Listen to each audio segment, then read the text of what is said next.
Are we going to break to all-time highs on gold, or are we going to pull back? Let's talk about it in this week's Forex Forecast. All right, starting things off with the call report for the US dollar. The past week, the banks added 516 longs, and they also added 1,358 short contracts. If you do want this call report spreadsheet, it is available on Patreon. Starting from a top-down approach here on the DXY, remember, we are reacting off of this weekly demand at 101.118 for now the second time, almost a third time, because we almost reacted off of it back here. So in my opinion, we will be going deeper into this weekly demand, quite possibly breaking it and pushing down to like 98.807. So that's where I see the DXY going in the near future.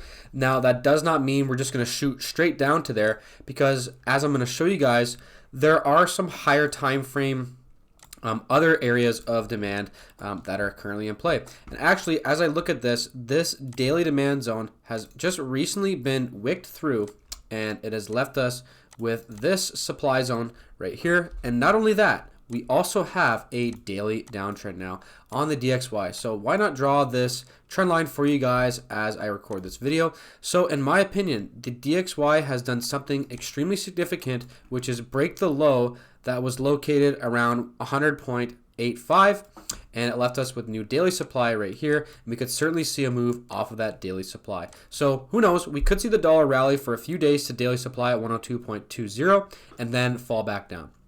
So hopefully that top-down approach makes sense on the DXY. If you have any questions throughout the forecast, please comment down below and don't hesitate to ask any questions. I will respond to every single one. All right, on to the forecast for the Euro US dollar. The past week, the banks added 18,000 longs and they got rid of 1,181 shorts. Now, looking at the Euro here, top-down approach, weekly momentum is up. Not only that, if we go over to a daily chart here, we can clearly see something significant has happened in the euro as well. Obviously, it's just the opposite of the DXY, but we broke the high, created that daily uptrend. So in my opinion, it's all longs 100% of the way on the euro US dollar here. Now, the problem with that is if we go to a 4-hour chart, we recently did lose some momentum here. And the reason we lost momentum here, how I view it, is we broke this 4-hour demand zone and left us with 4-hour supply. So what could happen here is this 4-hour supply could have been created to push price lower. So what I would need to see now, the safest bet, is to wait for this supply to be removed, which would prove to us that the uptrend is going to continue, and any 4-hour demand there, that would be your potential trade.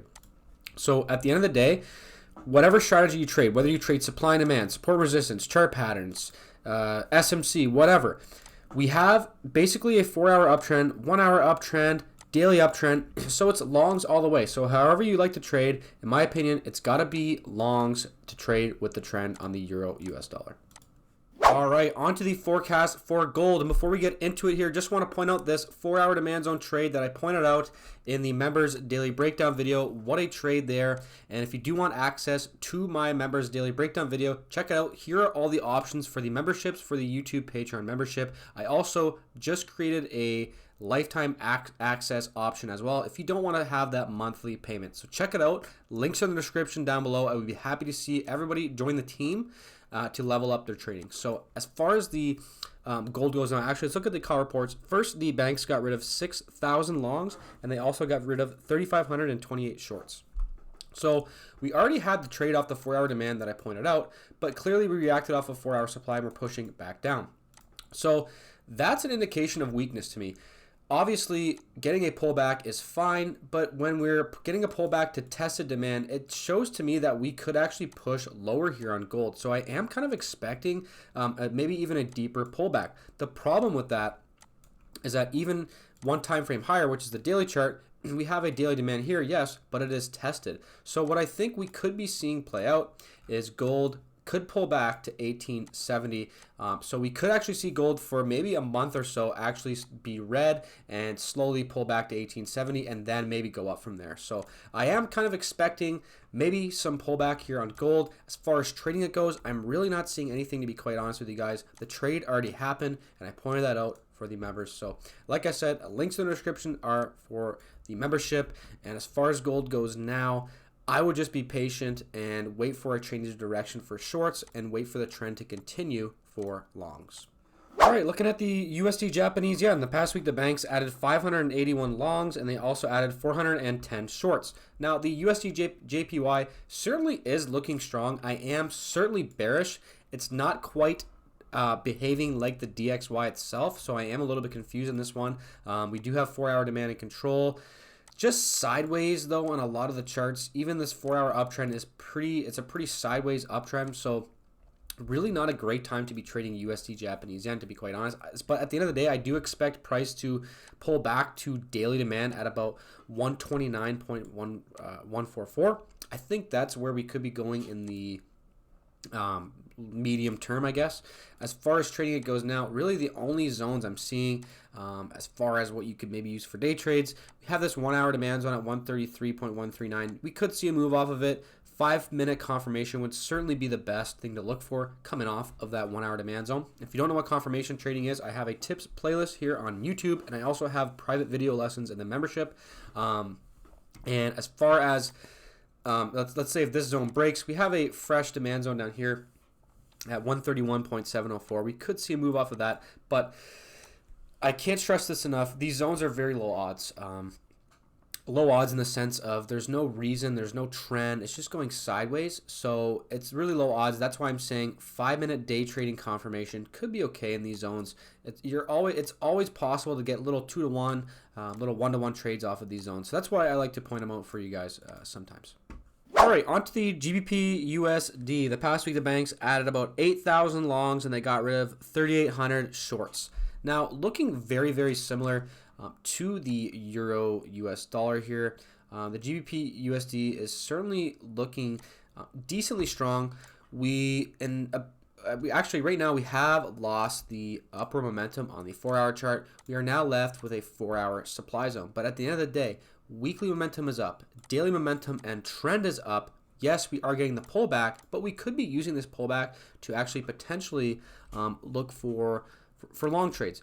Now let's dive in here and see what's going on. So if we go to a 4-hour chart, we are in some sort of 4-hour demand. It's not the best demand. It's a reaction off this demand. I definitely like this demand and this demand better on the 4-hour chart down there. But at the end of the day, we could be on a 15-minute chart looking for confirmation trades coming off of that 4-hour demand zone, or really anywhere in this general area. I think we could just be looking for 15-minute confirmation to the upside. Now, let's say we push off here, you don't get a trade, we break this 4-hour supply. Any 4-hour demand that's created here, I will have on the chart for the members, and you could look for trades off of that 4-hour demand zone. So with that being said, on GBPUSD, we kind of got that pullback now. Unfortunately, the 4-hour demand that we're in is tested, so it's not high quality. That's why we need to look for confirmation and confirmation only. All right, looking at USDCAD forecast. The past week, the banks got rid of 1,623 longs, and they added 307 shorts. Now, in last week's forecast, I believe it was in last week's forecast. I'm not sure if it was in the last week's forecast or the daily members breakdown, but I pointed out this daily supply. And look at the reaction we had out that supply. It is not random. That is the power of supply and demand. Not only that, we were reacting off of my daily demand right now as well. I am not quite expecting this daily demand to hold. Obviously, we are getting a reaction off of it, but I think we will end up rolling over because at the end of the day, I think we are pulling back to 1.317 down to this weekly area of demand. So if you're bearish, which I mean, I don't blame you, we have very strong 4-hour downtrends, 1-hour downtrends, so you could be looking for shorts, and what I would be doing is either waiting for this 4-hour supply to be contacted and looking for 15-minute shorts coming off of that, or if we continue to trend down, any 5-minute, 15-minute supply zones could be good along the way down. I'm not going to go down to that chart time frame right now, but I would just be, however you like to trade, I think it's shorts on day trading time frames, and day trading time frames include 1-minute, 5-minute, 15-minute charts. So as long as we have this 4-hour, 1-hour downtrend, I think we need to continue to trade with that downward trend. Like I said, yes, we are pulling up a bit, but that's because we're reacting off daily demand. So not surprising, but I do at the end of the day see us pulling down to 1.317 to that weekly area of demand. So I would just continue to trade short with supply zones or however you like to trade along the way down. All right, on to the Aussie US dollar here. The past week, the banks got rid of 1,200 longs and they added 9,498 short positions. Now, I'll be quite honest with you guys. I'll be straight up. This is a awful looking chart. The daily chart just going sideways here, that's a big factor in that. So I'll keep this one very short and very simple. We have weekly demand at 0.64. You could wait for that to be hit and look for longs. That will take a while to play out though, but just wanted to point that out. Now, it's a very confusing time. Part of me thinks we will push down a weekly demand and then rally up, but at the same time, we're struggling to get down there. So it's really just confusing, and I don't see any reason to be trading this. It's all sideways. No zones are really being respected, so it's a pass for me, guys, and hopefully you see that and acknowledge that and appreciate me letting you guys know that, because there are a ton of people here on YouTube that will just happily point out, oh, look at this shorting opportunity, because that's what you guys want to hear. Well, I'll tell you guys straight up now, this is an awful looking chart to trade. Supply zones are not being respected. Demand zones are not being respected. Look at this price action on the daily chart. Just absolutely terrible, so skip it. Looking at the forecast for USD Swiss, the past week the banks got rid of 72 longs and they added 1,197 shorts. Now, looking at the weekly chart here, we had a weekly demand zone for back here, and people in the Discord group, my members, were asking about, should we be taking trades from this demand zone? And I said no, because it is tested. So it is tested deeply too. So that was a reason, in my opinion, why this demand zone ended up breaking. So that is a significant thing that has happened. Not only that, we have daily downtrend, 4-hour downtrend, pretty much a 1-hour downtrend as well. So it's shorts all the way. And right away, what I'm seeing is this little 4-hour area of supply. So in my opinion, we could be looking for shorts on a 15-minute, 5-minute, or a 1-minute chart coming off of this 15-minute or this 4-hour supply zone. So that's what I'd be doing. Not going to complicate it anymore. Quality 4-hour supply zone here. Look for shorts coming off that supply. And if we actually break above to this supply, then do the same thing in that area. So at least we have potential setups here forming on the USD Swiss, and that would be confirmation trades, trading in a higher time frame 4-hour supply with a daily downtrend, weekly momentum down, confirmation. So it's a very, in my opinion, high odds situation. Last but not least, we are on to crude oil. The past week the banks added 2,482 longs and they got rid of 7,023 shorts. First, I just want to point out this weekly chart. We still have profit margin to 87.25. So I am still very bullish oil. I've been bullish oil since all the way down here. You can feel free to go back and watch my weekly Forex forecast. We have not removed this significant daily area of supply just yet. This daily area of supply has pretty much turned into resistance as well. So that's why I am expecting this to rally. And if we do, we will have daily demand down here. My ultimate buy would be down to 74.23. So I am still hoping we pull back to that demand on the daily chart. It doesn't mean you can't trade it now. We did lose momentum here on the 1-hour chart, so we are currently going sideways. But at the end of the day, we are in this 4-hour demand zone at 82.10. We could see a move off this demand zone, but I think it will be short-lived because I think we will actually be pulling back. So it doesn't mean I would be shorting. I definitely don't recommend shorting, but I am just hoping that we can pull back on oil so we can get a even better dip buying opportunity. So we are in 4-hour demand right now. You could look for a quick little 5-minute, 15-minute, 1-minute day trade long coming off that 4-hour demand, but I would definitely look to take profits aggressively, as I think, like I said, we could be pulling back on oil. I hope you guys found this weekly Forex forecast helpful. If it did, I would really appreciate a like and a subscribe if you are new to the channel. And as always, check out the YouTube and Patreon membership if you want to get my daily chart analysis and much, much more.